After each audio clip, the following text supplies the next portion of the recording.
Hi guys, Crochet Canuck here. I'm coming to you today with baby Canuck. She came a little earlier than expected, so I thought I would do a quick video today while she's sleeping quietly to introduce her to everybody, because I know everybody was wishing me well on this pregnancy and labor and stuff in comments in various videos, so I thought I would do a quick video to introduce her to everybody. So this is my little one. This is Sophia. And she was actually supposed to be due around January 26th, and she decided she was ready to come on January 8th. So basically, on the Friday night, January 6th, I was having some light cramping here and there. I didn't think anything of it. I thought it was like Braxton Hicks or something. It was just really light, like barely noticeable cramping. But then overnight and into Saturday morning, it started getting a little more regular and a little more painful. And then all through Saturday, it started getting like way more intense and more regular. Like it was, they were becoming like every 10 to 15 minutes. And then by the evening when I was trying to go to bed, they were like so intense. I was almost in tears. And they started coming like every 5 minutes. And I'm like, okay, this is not Braxton Hicks. That's not what Braxton Hicks are. But I wasn't exactly sure like what it was because it was still too early. And I thought like actual labor pains were also like radiated throughout the back and everything. But these pains were just in the front. So I was like, I don't know what is going on. And I was also having a little bit of spotting and stuff. So I'm like, okay, something is happening, and it's really early, so I need to go get checked and find out what's going on. So we went to the hospital, and when they checked me, I was already 5 centimeters dilated, so they immediately moved me to a birthing room. And I had planned to get an epidural, but the anesthesiologist was busy in another room with another patient, so we had to wait. And while we were waiting, because some time had passed between them checking me out and getting me to the birthing room. So they checked me again, and I was 6 centimeters dilated. And they decided before getting the epidural was a good time to break my water. I don't know if that's a normal thing, but that's what they did. So they broke my water, and then anesthesiologist came in a few minutes later. And now putting in an epidural is a very risky procedure that you have to do very carefully, and you have to stay very still. So I don't know why they thought they would do a thing that would bring on more contractions before putting in the epidural, but they did. So I was sitting on the edge of the bed getting the epidural in, and they had to stop every time I had a contraction and wait till it passed. But eventually my contractions were getting so intense that I was involuntarily pushing. And I started screaming at the nurse that I was pushing, and I could feel the head coming. And she was trying to like get me to breathe and like stop pushing and get the pushing under control, but I could not control the pushing. My body just wanted to push.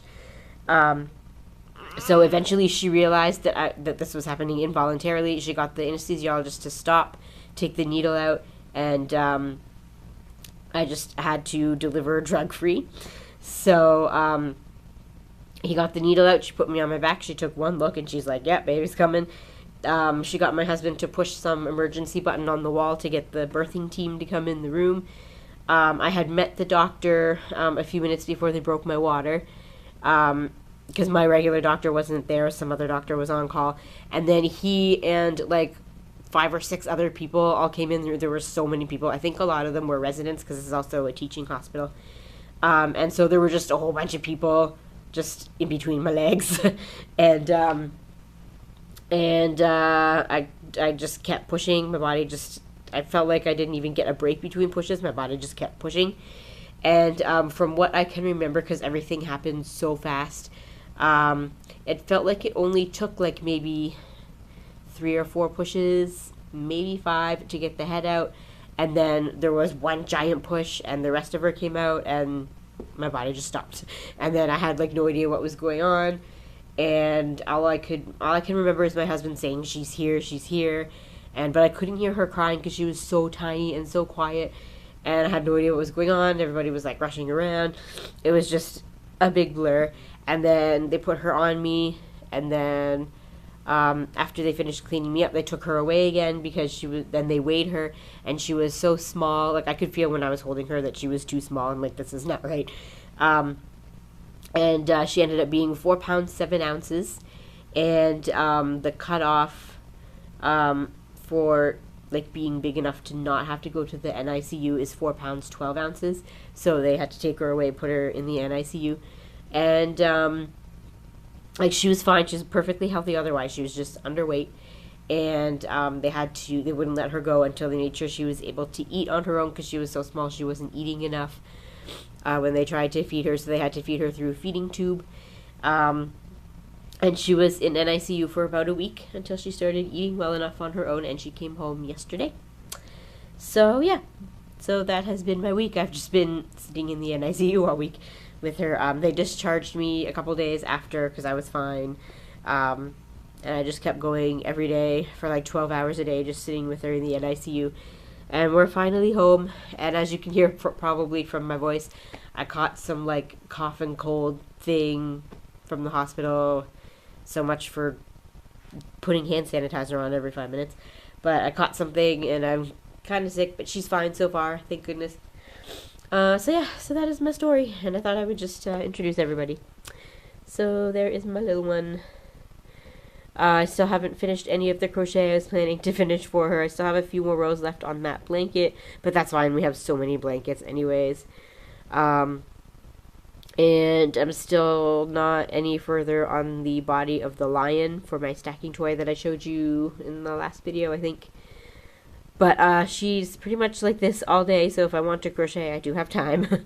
So I might try to do a little bit each day or a little bit every other day or something, and we'll see if I have progressed any when I do my crochet calendar pattern video at the end of this month. So, yeah. So, that is my life update and crochet update. I think that's pretty much all I have to say. So hope everybody's been having a good week and a good 2017, and happy crafting.